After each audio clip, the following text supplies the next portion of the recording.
नमो तस् भगवतो अरहतो सम्मा संबुद्धस्स।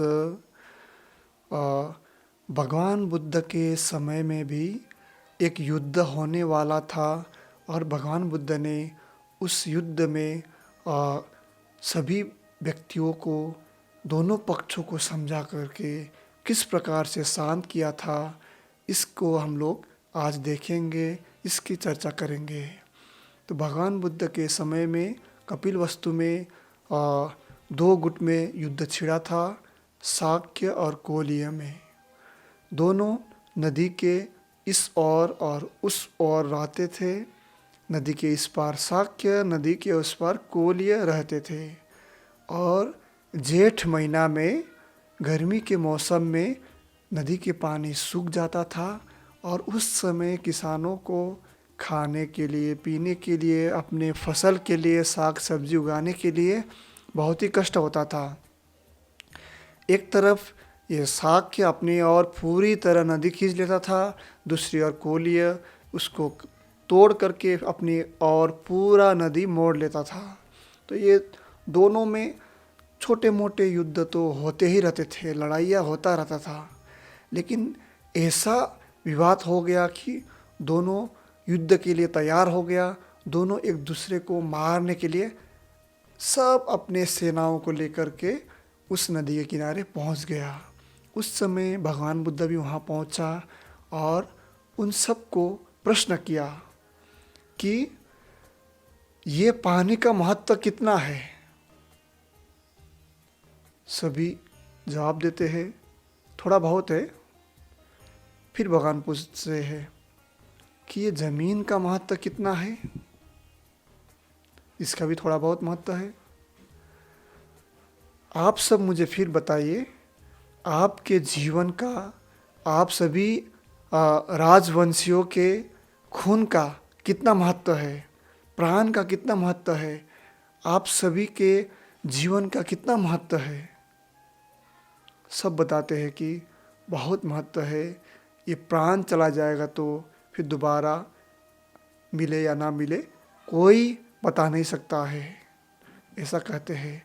आप बताइए फिर, ये इतना महत्वपूर्ण आपका जीवन है, इतना महंगा अमूल्य अपना जीवन है, अमूल्य आपका खून है, इसके लिए या इसको छोड़ करके, इसे त्याग करके आप छोटे मोटे पानी के लिए, ज़मीन के लिए लड़ाई लड़ रहे हैं। इतना अमूल्य चीज़ को खोने के लिए आप तैयार हो रहे हैं, या छोटे मोटे चीज़ को पाने के लिए।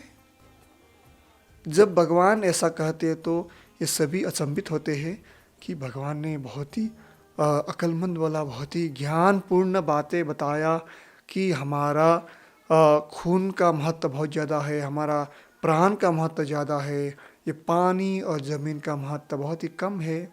हम रहेंगे तभी ये पानी का भी प्रयोग होगा, ज़मीन का भी प्रयोग होगा। जब हम ही नहीं रहेंगे तो ये पानी कौन प्रयोग करेगा।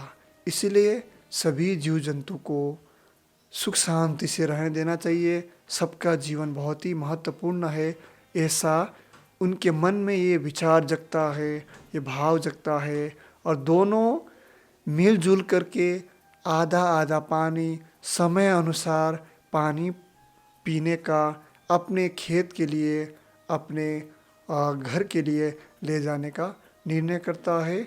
और ये युद्ध यहीं पे समाप्त हो जाता है। धीरे धीरे ये सभी भी भगवान बुद्ध के शरण में चले जाते हैं। तो आज भी विश्व में कई ऐसे देश हैं, छोटे छोटे बातों को लेकर के, अपने स्वार्थों को लेकर के युद्ध करते रहते हैं।